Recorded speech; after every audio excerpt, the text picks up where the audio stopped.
मथरा बोरे पोखरात चिखे मना हरगुरे फरमाश खाया मिला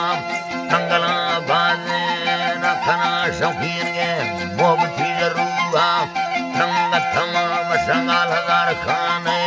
कीमत ग्राना वे हज थानिया नागुनिया शपोबा सकते संगते दाना मस्कता धोए हड़ दूंगे राजी हरे नोखे जिंदगी मट्ठा बालू मत सदा गढ़ थो हड़ दुनिया में मत पीनो खे जिंदगी शेरे रहे मंगाला है नदिया टीचरे मिंडे साई में सियो मिसकाल हाथ को बरुमा मिले फुली हिलेगा मिंडा न खुदा दोस्ती आसरा दिना थी मुस्ती गंदने कारा सुरी माँ पो हनवा मैं चो फूना रब्ता भी थी मना देवदा व्हाट्सएप पागुशया मिंडा बगुड़े जर्रा गो कष्टगाली फोटू काथगाड़ू व्हाट्सएप पागु मना हावा फोटू बिले शर्खुलो कष्टा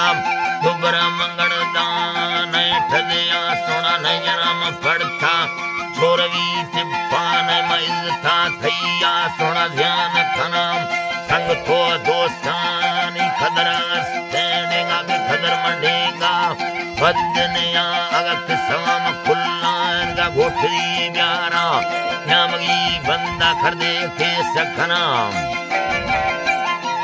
है अल्लाह साई कर दे नामगी बंदा दे के सखना सोना कसरी भैया तीसरे कामयाब तखुदा तालीम दोष समा तरा मस्तरा पोए ना पढ़ाए था थई अखुलार सोना तो यर खुदा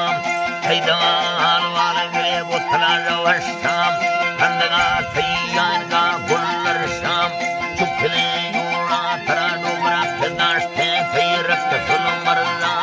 नींद दवा तरा तिगले वारते सोना शर्ब था डोला दोनने तुन्नी फदिला हमनी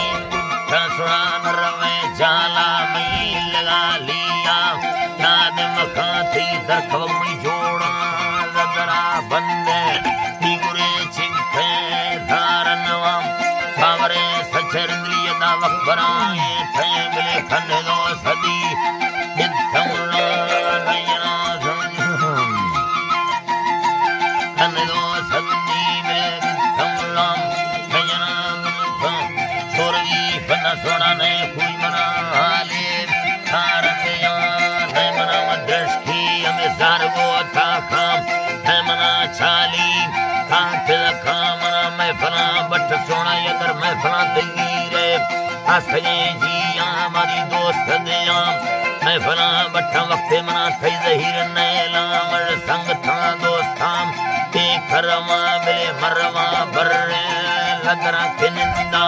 पर थपाने के द्वाय खना तरखवा बुल्ले रवा राना पिठेड़ा ताहिरा पिया मई दोस्त वत सोना मथरा के दीरा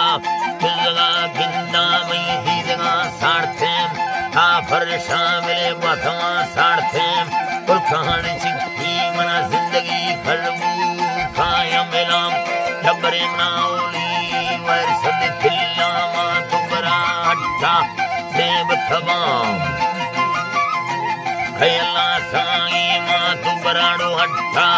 देव थबाम ये दंगलो दस्तान खना परसलोली दादरा वीरा प्यार दिया सबरे सुरी में लख